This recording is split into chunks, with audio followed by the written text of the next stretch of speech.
for my LGBT. I got love for my LGBT. If you love the same sex or both sexes or cross-dress, I got love for you. Good evening, everyone. Welcome back once again to Vicious Rants. And of course, I am your host, your YouTube Messiah and hope and imitator, never duplicated superstar Tim Vicious. And, well, we are going to go over No Mercy was in Los Angeles, California. And honestly, I like the show. I give it all in all. I would give it a score of 8.5 out of 10. This is probably one more of my favorite pay-per-views out of since the brand split. You know, so honestly, obviously, there, you know, like I said, 8.5. There's some parts that I kind of had flaws with that I didn't necessarily like, but you know, that's always just a matter of personal perspective. I don't go on here trying to bitch and whine saying, you know, they should do this, it should be done like this. You know, I just give my 2 cents. You don't like it, you ain't gotta listen to it. Either way, moving forward, pre-show match, Elias Sampson, Apollo Crews. Now, on paper this looks good, but I just gotta ask, what's the story? Give me the reason why these two are. I mean, you know, as much as everyone makes jokes at Vince Russo, including yours truly, we'll say this much at the very least about the man. You know, he at least had enough sense to where he knew if he was going to put somebody on TV, they needed to give him a story, you know? You know, they needed to have a story for it. And, you know, with wrestling, it's storytelling. That's all it obviously is, more than anything. And, you know, needed some storytelling for this. There wasn't any. And, you know, we kind of all wound up paying the price for it with this. I mean, half decent as far as, like, you know, seeing the stuff that these guys did.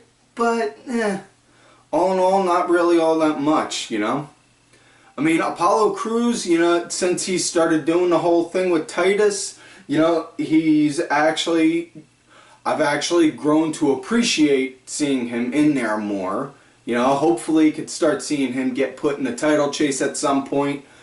You know, Elias, though, I can never get behind it, you know, honestly, because, like I said, he just reminds me of that guy that just sits in the corner of the bar strumming to every Nickelback song you can imagine. You just want to go and bash a bottle over his head for it.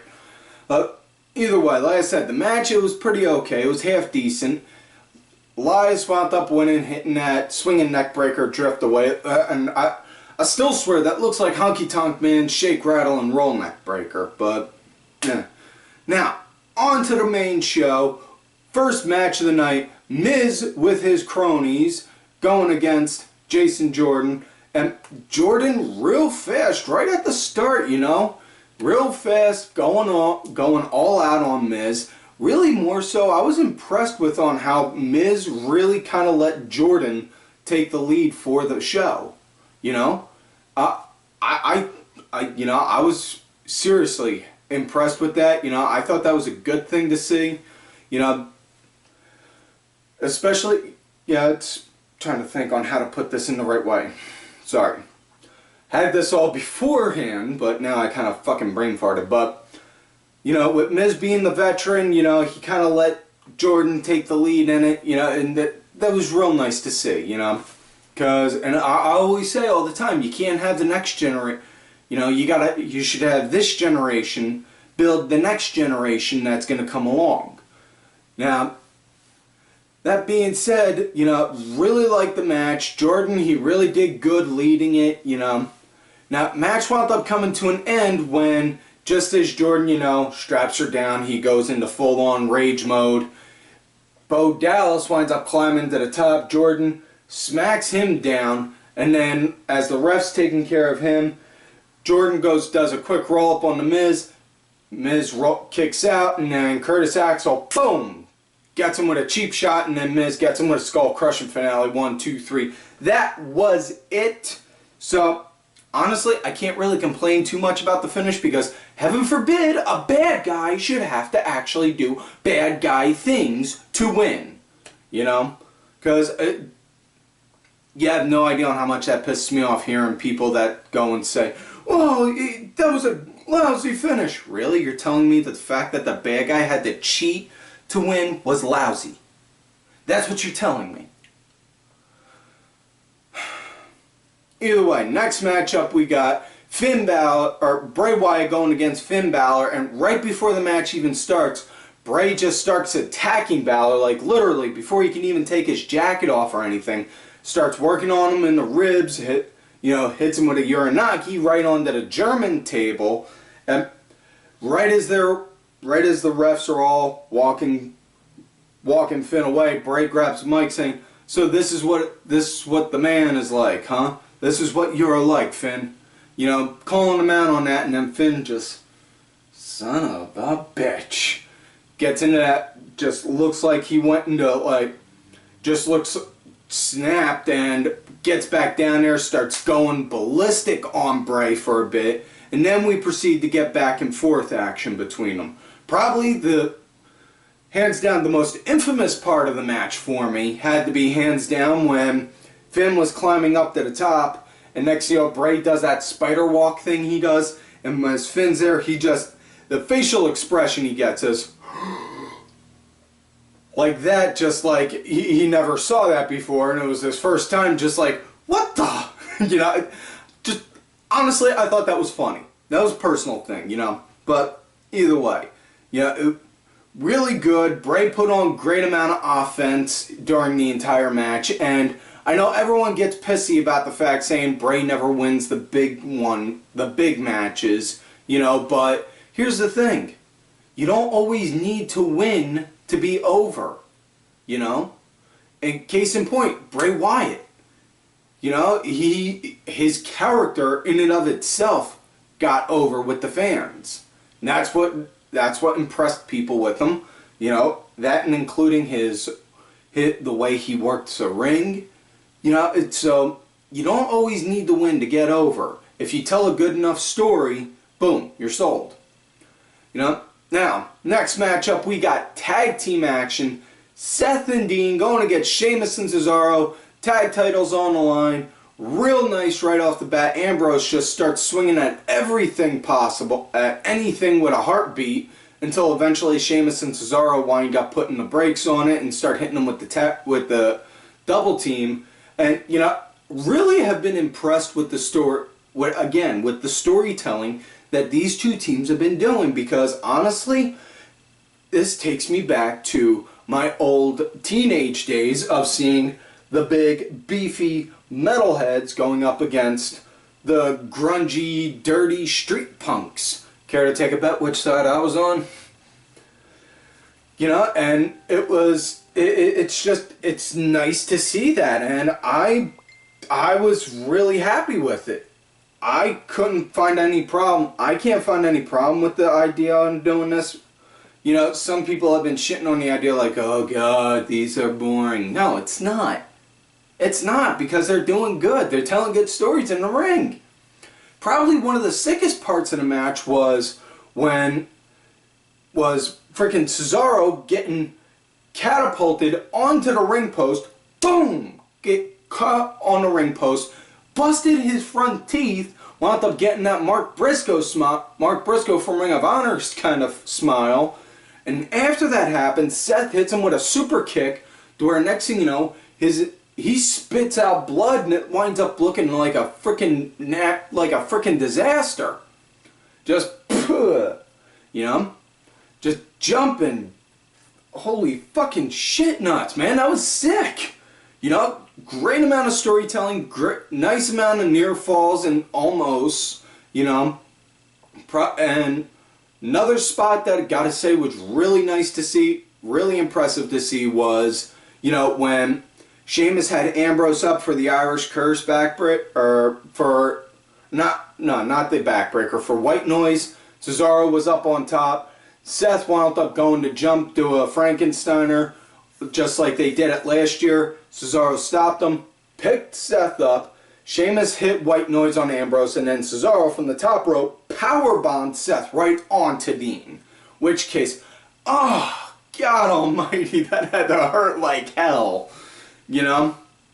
But, yeah, as the match went on, you know, match wound up going on forward after that. Like I said, good amount of near falls and such. Match came to an end, though, when Sheamus wound up missing the bro kick on Seth, caught Cesaro by accident. Seth hit Sheamus with the high knee, and then Ambrose, boom, with the dirty deeds, got 1, 2, 3. They won still, so they are still your tag team champions. From here out, honestly, I can see them going from here to going against like Gallows and Anderson at this point, as far as what the titles go. You know, I mean, honestly, that's just, again, fan perspective, you know. But either way, next matchup, we got women's match. We got the women's fatal 5-way. I'm going to eventually start talking right on this show for y'all. Bayley, Emma, Nia Jax, Sasha Banks, and the champ herself, Alexa Bliss, all going at each other for it. Now, nice to see everyone was going after everyone at one point, you know, even the whole idea of Sasha and Bayley, you know, best friends, now they're going against each other. That part was even actually brought up. Like, these two actually did go at each other, not just had that epic stare down for like 5 minutes. You know? Love the idea of how everyone was double teaming on Nia, or not double teaming, on how everyone was trying to go and take down Nia to try and stop her first and foremost, you know. Really played good to her with the idea of her being an unstoppable giant, you know. Really cool to see the one move that they did. Emma had one leg, Bayley had another, and then Sasha and Alexa did a running drop kick to Nia, who was on the ring post, and then they, boom, power bombed her onto the floor. You know, that was pretty cool to see. Also, really loved on how Emma actually had a chance to shine because, you know, despite all the constant Twitter running that she does, and, she is a fairly half-decent athlete in there, you know? And as much as I hate to say it, because that's all she ever parades on Twitter is, you know, give her a chance, you know? Give her some more TV time. Let her get a chance to cut a few promos. You know, something, anything. But either way though, match winds up coming to an end when Bayley, she winds up getting thrown into Emma, and then Alexa Bliss winds up hitting the DDT, pins Bayley, gets the 1, 2, 3.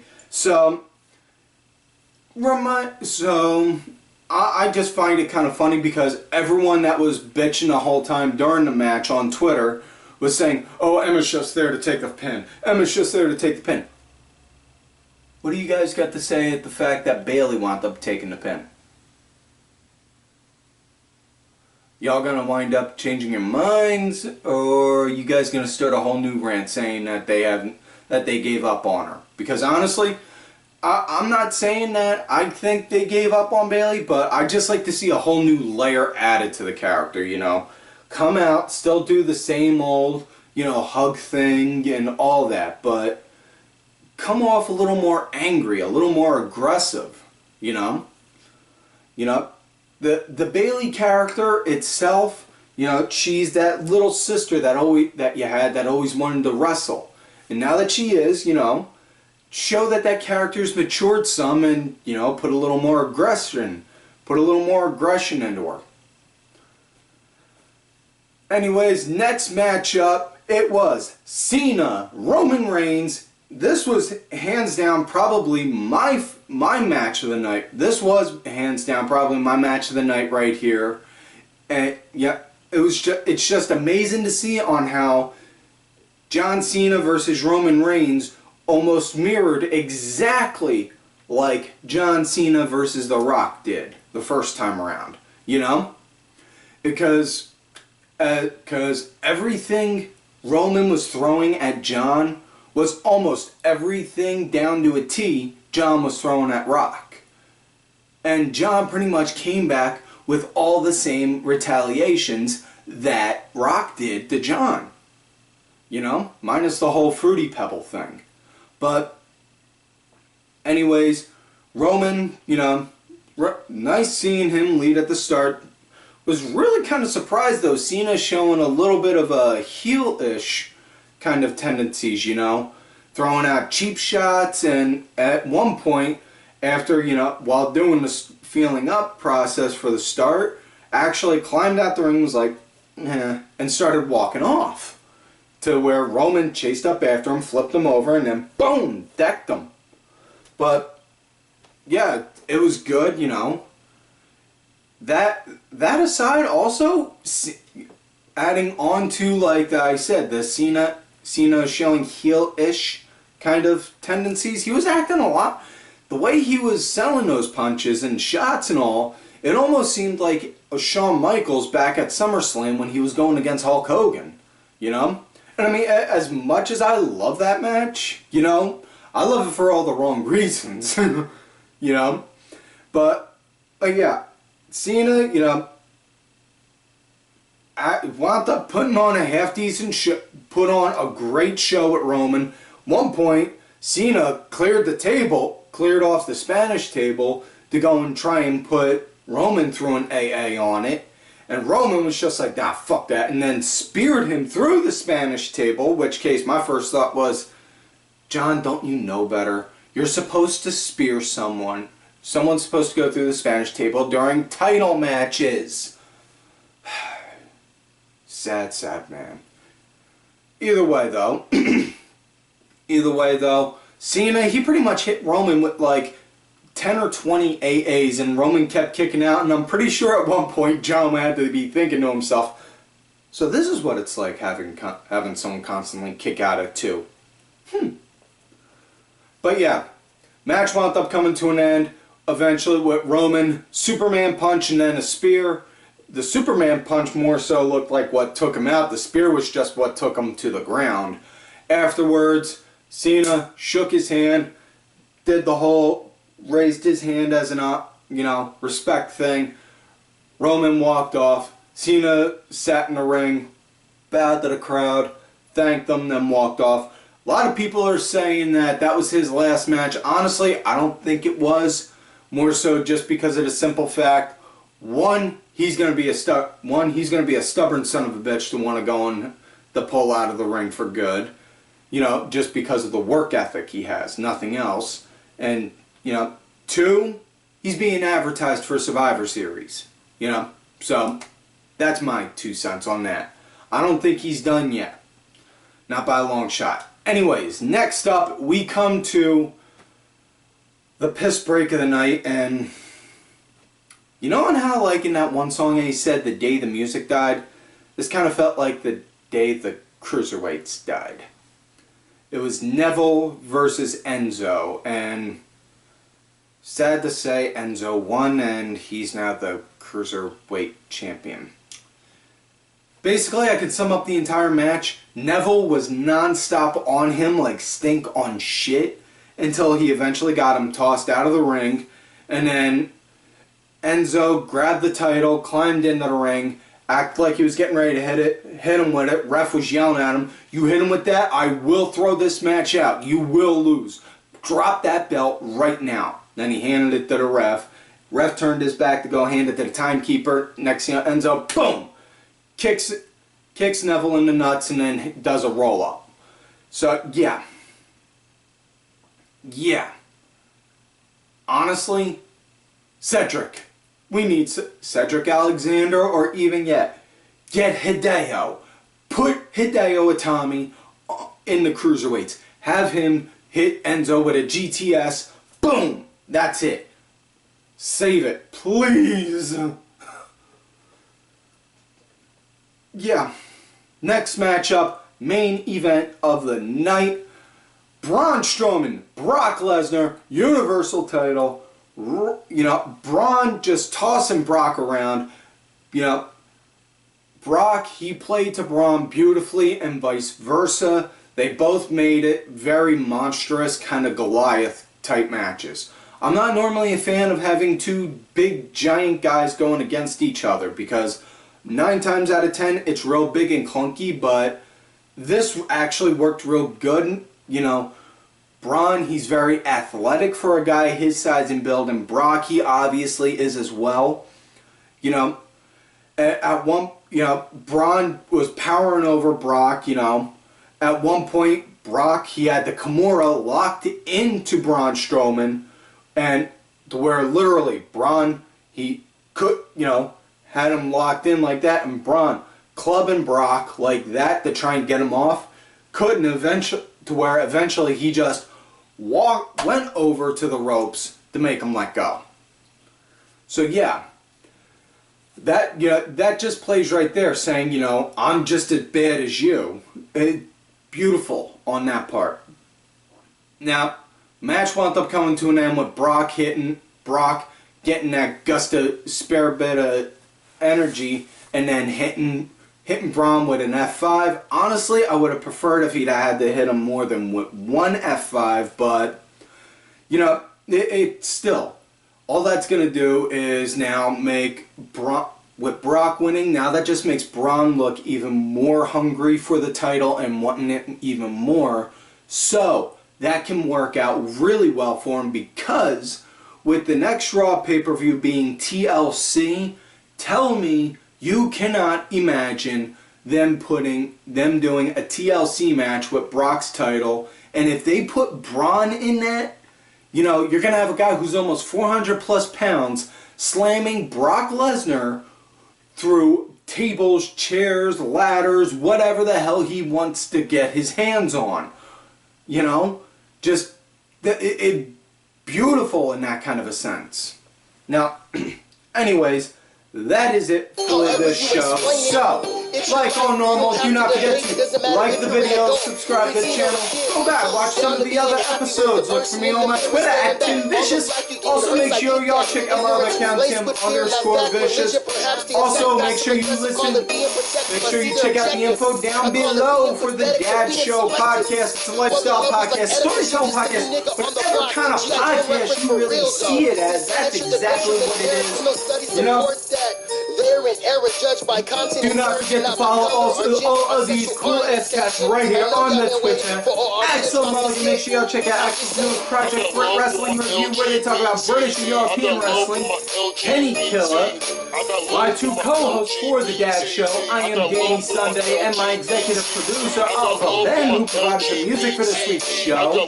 Make sure y'all check him out. It's on iTunes, Spotify, and such. Details are down below. Also, don't forget to hit Ollie up for one of these shirts. Show some support for the man.